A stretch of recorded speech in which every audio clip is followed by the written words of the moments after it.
कि आज जो हमारा पहला वर्ड है वो है हंग असेंबली।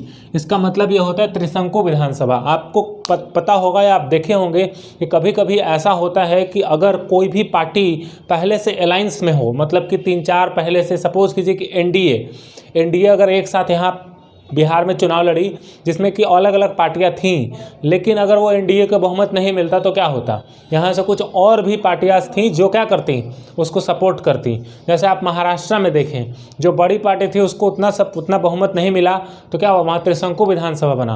तो ऐसी विधानसभा में क्या होता है, त्रिशंकु बनता है। त्रिशंकु चीज़ें होती हैं, ये केंद्र में भी होता है, राज्य में भी होता है, तो हम उसको कहते हैं हंग असेंबली, है ना। हालांकि ऐसी असेंबलियाँ ठीक नहीं होती हैं किसी भी सरकार को प्रॉपरली रन कराने के लिए, चूँकि वहाँ पे क्या होता है कि अलग अलग पार्टी के लोग होते हैं और अलग अलग आइडियोलॉजी होता है, अलग अलग तरीके से लोग क्या करना चाहते हैं, अपना मंत्रालय लेना चाहते हैं तो कुछ लेना चाहते हैं, वहाँ पे दिक्कत हो जाता है, वहाँ पे काम ठीक से नहीं हो पाता है। लेकिन चूँकि ये हमारे यहाँ व्यवस्था में है, सिस्टम में है कि कुछ पार्टियाँ मिल के सरकार बनाती हैं, तो उसको हम क्या कहते हैं, हंग असेंबली कहते हैं, त्रिशंकु विधानसभा कहते हैं। हमारा जो दूसरा वो है अनप्रेसिडेंटेड। इसका मतलब होता है अप्रत्याशित या नए ढंग से। कभी कभी आप देखते होंगे कि किसी का सिक्योरिटी अरेंजमेंट बहुत ही अप्रत्याशित ढंग से होता है, बहुत ही मतलब आप अनएक्सपेक्टेड होता है, मतलब आप देखें और लगेगा कि अरे इस तरीके का है, तो हम उसको क्या बोलते हैं, उसको हम बोलते हैं अनप्रेसिडेंटेड। इसका मतलब होता है अप्रत्याशित या नए ढंग से। हमारा जो तीसरा वर्ड है दैट इज सीक। इसका मतलब होता है सीक मतलब सर्च, है ना, चाहना, तलाशना या खोजना को हम क्या बोलते हैं, सीक बोलते हैं। प्रोपोगेट, आप सुने होंगे, प्रोपोगेट करना मतलब किसी चीज़ का प्रचार करना। जैसे लेटेस्ट टेक द एग्जाम्पल कि जैसे अभी कोई भी पार्टी क्या करती है, आप उनका देखते होंगे कि पेपर में एडवर्टीजमेंट आता है, टीवी पे आता है, तो वो क्या करते हैं, अपनी बातों को प्रोपोगेट करते हैं, मतलब उसका प्रचार करते हैं।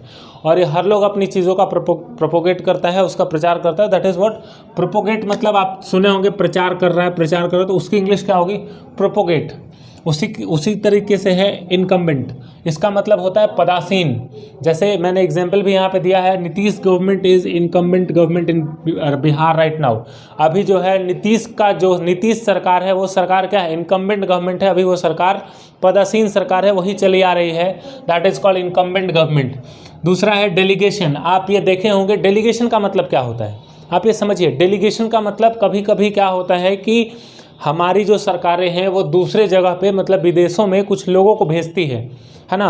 किस लिए भेजती है, वो इसलिए भेजती है क्योंकि वहाँ पे जो राजनयिक मसला है वो सुधारा जाए, उनसे बातचीत करी जाए। आपको एक और एग्जाम्पल के तौर पे समझाते हैं कि कभी कभी हमारे देश के राष्ट्राध्यक्ष दूसरे देशों में जाते हैं, जैसे हमारे प्राइम मिनिस्टर हो गए, प्रेसिडेंट हो गए, अगर उनका दूसरे देश का विजिट है तो उनके साथ डेलीगेशन जाता है, उनके साथ एक शिष्टमंडल जाता है, जिसको हम क्या कहते हैं, शिष्टमंडल जाता है ना। That is called delegation. मतलब वहाँ पे राजनयिक होते हैं, ब्यूरोक्रेट्स होते हैं, वो सब मिल के एक प्लान बनाते हैं, पॉलिसी बनाते हैं। वो किसके साथ होते हैं, पीएम के साथ होते हैं, that is called the delegation. और वहाँ जाते हैं और डेलीगेशन के पास वहाँ क्या होता है, डेलीगेशन हर जगह होता है। मतलब एक नॉर्मल भी मीटिंग्स हो रही हैं तो वहाँ डेलीगेशंस होती हैं, लोग शिष्टमंडल होते हैं, मतलब कि जो प्रमुख व्यक्ति है उनका एक मीटिंग होता है, that is called what, delegation, that is called the शिष्टमंडल।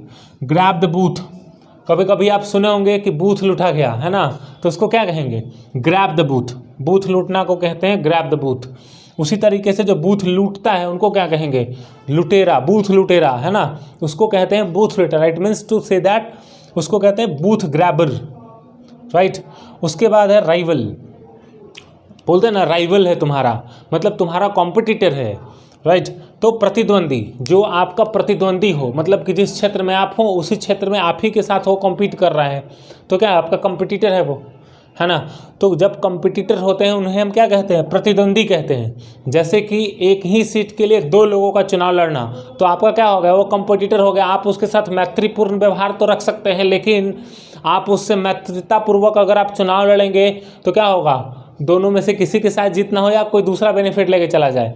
तो जब प्रतिद्वंदी वहाँ पे होते हैं तो वहाँ पे क्या होता है, हमें अपने प्रतिद्वंदी से चुनाव लड़ना होता है। तो वहाँ पे प्रतिद्वंदी जो होता है, मतलब एक ही सीट के लिए जो दूसरा आदमी खड़ा, उसे हम क्या कहते हैं, प्रतिद्वंदी कहते हैं। मतलब वो राइवल है या फिर वो कॉम्पिटिटर है आपका, है ना। इसी तरीके से आपको एक चीज़ और याद होगा, पुलवामा में अटैक हुआ था, इसमें कहा गया था कि कॉन्वॉय पे अटैक हुआ है। मतलब कि कॉन्वॉय एक गाड़ी की सीरीज़ होती है, जहाँ पे कॉन्वॉय होता है, आप कहते हैं कॉन्वॉय मतलब काफिला, है ना। जैसे कि आपको पता होगा कि प्रधानमंत्री, राष्ट्रपति, जो भी लोग चलते हैं, जो बड़ा डेलीगेशन चलता है, वहाँ पे क्या होता है, वहाँ पे काफिला होता है गाड़ी का, उसको क्या कहते हैं, उसको कॉन्वॉय